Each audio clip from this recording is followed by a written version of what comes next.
comunidad nos gusta responder las preguntas más frecuentes que tiene nuestra audiencia y por eso hoy tenemos como invitada al abogado Cecil González. Ella es especialista en inmigración y le damos una cordial bienvenida. Buenos días. Saludos, Fabiola. Un gusto estar con ustedes. Qué bueno que en este sábado usted pueda tener respuesta para preguntas que quedan por allí en interrogante, porque, abogada, siempre hay el abogado de la calle, digo yo, el vecino, el que ya pasó por eso y aconseja a los demás, el que se sabe todo porque lee, pero yo siempre digo que tengan mucho cuidado, porque a la hora de tomar decisiones tan importantes que tienen que ver con la permanencia de una persona en el país, no se puede estar escuchando lo que le pasó a una persona o a la otra, sino que uno tiene que consultar con un abogado que está al tanto de las leyes, que conoce tu caso en particular, y eso es muy importante. Por ejemplo, el tema del asilo político, abogada, hay mucha desinformación. Hay una gran cantidad de personas que están llegando, sobre todo de Venezuela, por razones obvias, ¿verdad? La crisis más inédita que ha ocurrido, solicitando asilo político.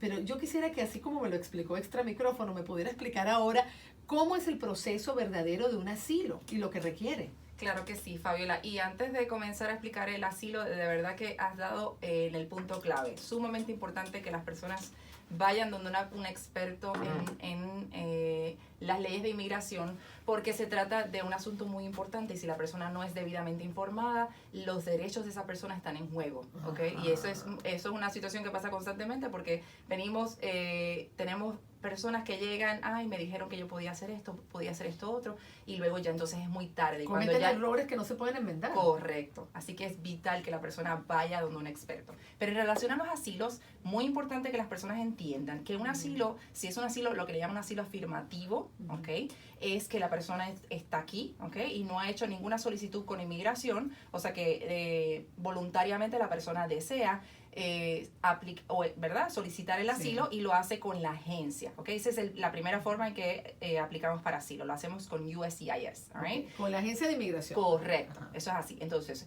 la persona, si el asilo es aprobado, ¿ok? Que ese sería el mejor escenario de la primera, entonces la persona luego de que el asilo es aprobado debe esperar un año, ¿ok? Para que entonces pueda aplicar para la residencia.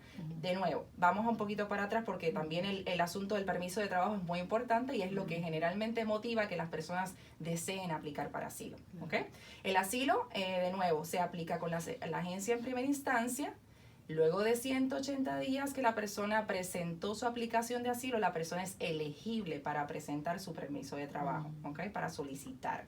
En ese transcurso, la persona puede tener una entrevista con el oficial de asilo, ¿ok? Y si ese oficial de asilo le deniega su caso, la persona luego es referida a la corte.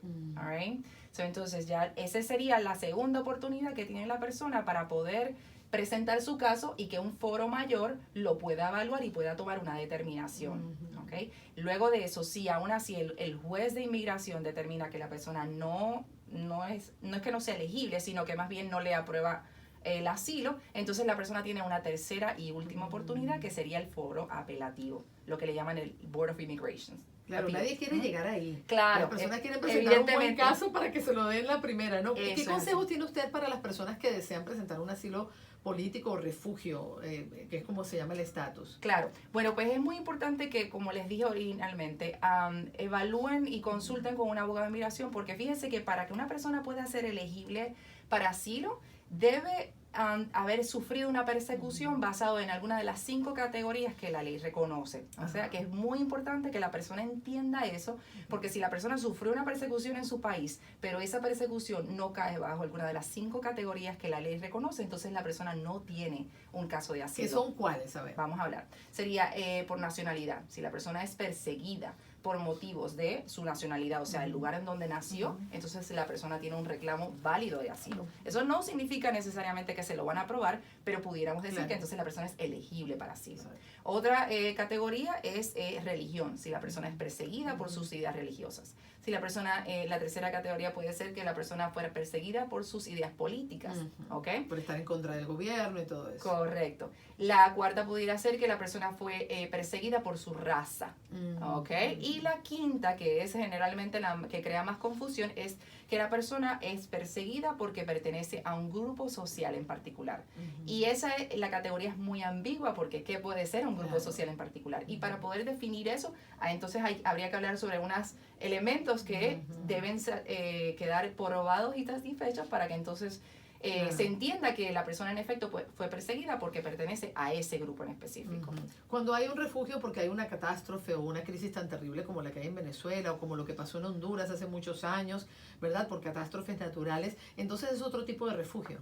Básicamente eso es lo que le llaman una, como el TPS. El TPS, Ya, entonces es un estatus, exacto, una protección temporera, correcto. Que en este caso todavía no existe. No es asilo. Bueno, lo que pasa es que el TPS recién, hace poco, pues ya fue eliminado. Correcto. Ahora mismo, pues, son muy pocas las personas que tienen derecho a su TPS. Yeah. Bueno, es importante todo lo que ella dice porque no podemos arriesgarnos a presentar un caso que se caiga y entonces tener que ir a la corte, que tiene menos posibilidades o que ya es un escrutinio más, digamos, exigente, sino presentar un buen caso, orientarse con un abogado, porque si no aplica para asilo político, pues a lo mejor hay otra posibilidad. Pero es preferible hacerlo bien, ¿verdad? Claro. Porque luego esos errores, como dice ella, no se pueden enmendar y están sujetos a la deportación. Hay muchas personas que han recibido su permiso de trabajo, vienen de Venezuela, ya están trabajando, ya están pues en un proceso de asilo. Eso no significa que les han dado el asilo. Correcto. El hecho de que tienen su permiso de trabajo aprobado significa que ya la persona, desde la fecha en que presentó su asilo, han pasado 180 días y por consiguiente es elegible. Eso es uno de los beneficios que la persona que tiene su caso pendiente va a tener como consecuencia de haber presentado su asilo, que es el permiso de trabajo. De nuevo, luego de los 180 días la persona ya puede presentar esa aplicación. Pero el hecho de que la persona tenga su permiso de trabajo aprobado no significa que tiene su asilo aprobado. Significa que la persona tiene su caso pendiente. Right? Eso es importante saberlo, pero consultar con un abogado es la mejor decisión para que usted no cometa errores y para que usted sepa realmente si es elegible o no antes de invertir tiempo, expectativa, dinero y todo. Aquí está con nosotros la abogada Cecil González y el